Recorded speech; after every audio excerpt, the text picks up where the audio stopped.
Hello, welcome. My name is Betty. I just wanted to talk about why humans resist to feel, coming from my own experience, and why it is important for us to go through that resistance and feel.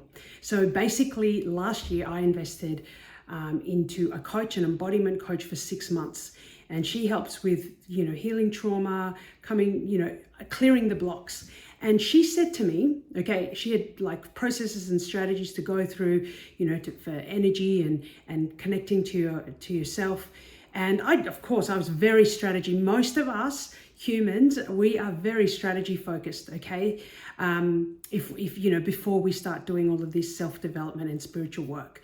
And that was exactly me. Do, because it's easier to do it that way. But also, from 1 to 7 years old, we have built up strategies, coping strategies ourselves to deal with shit that goes on in our life.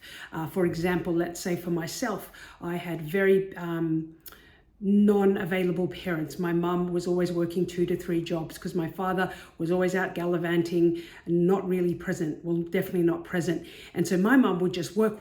And so I would just be the good girl, okay, to help around the house. Especially, I didn't want to contribute to any more tension in the house, as Dad would yell at Mum and blah, blah, blah, blah. So I would do trying to keep cool, keep my little brother and sister quiet. My 5 older brothers and sisters, they were all doing their thing. They were teenagers. Some of them had to work to help support the family. And I used to just be quiet, not express myself fully, and just do the good things around the house. And I wanted validation, okay, from my parents if they noticed what I did, okay? And then I brought that into my current adult life on autopilot.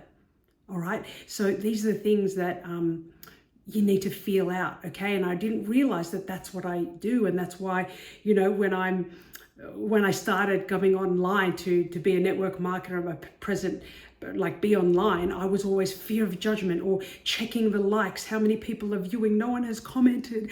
I need validation. Always looking for that outside power when really I had the power inside me.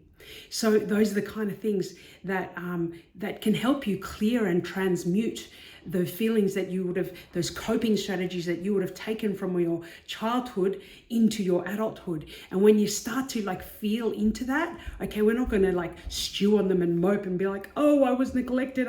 My mum and dad were never there, and I was always looking for validation, and I had a hard life. Yes, it's good to do that, and then you move through it.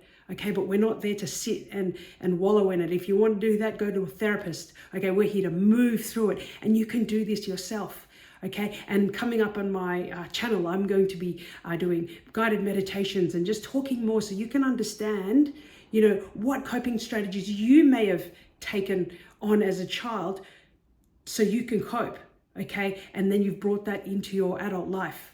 Okay, so it's really important to feel into things, because once you start to feel and be aware of the things or the circumstances that you were exposed to, okay, you can start to transmute them so you can clear the blocks, and you don't know how good it feels.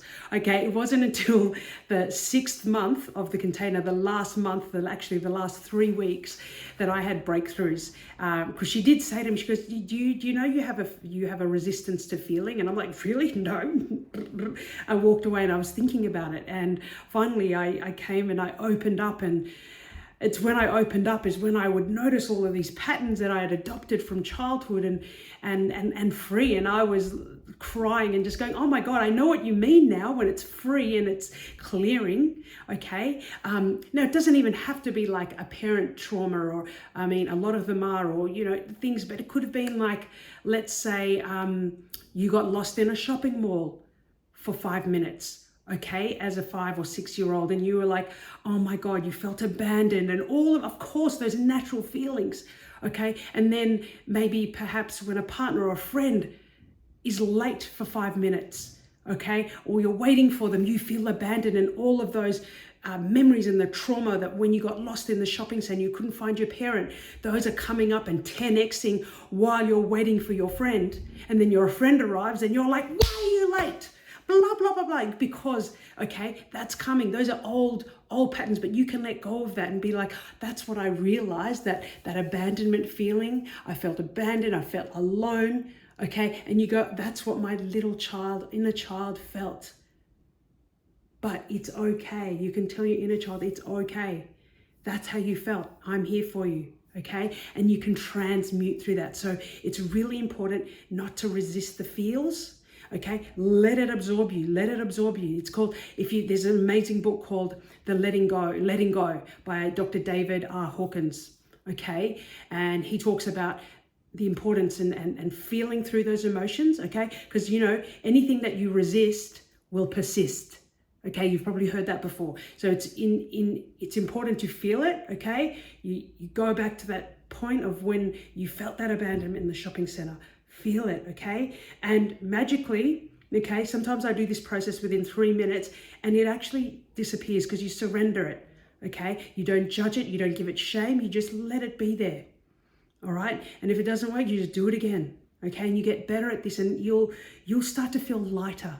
Okay, you'll be like the cork on the ocean that's been pressured down by life and things. And then once you start to let go, it starts to rise up to the top again, bobbing on the ocean, going with the flow. All right, I hope that has helped you. Have a great day. Bye.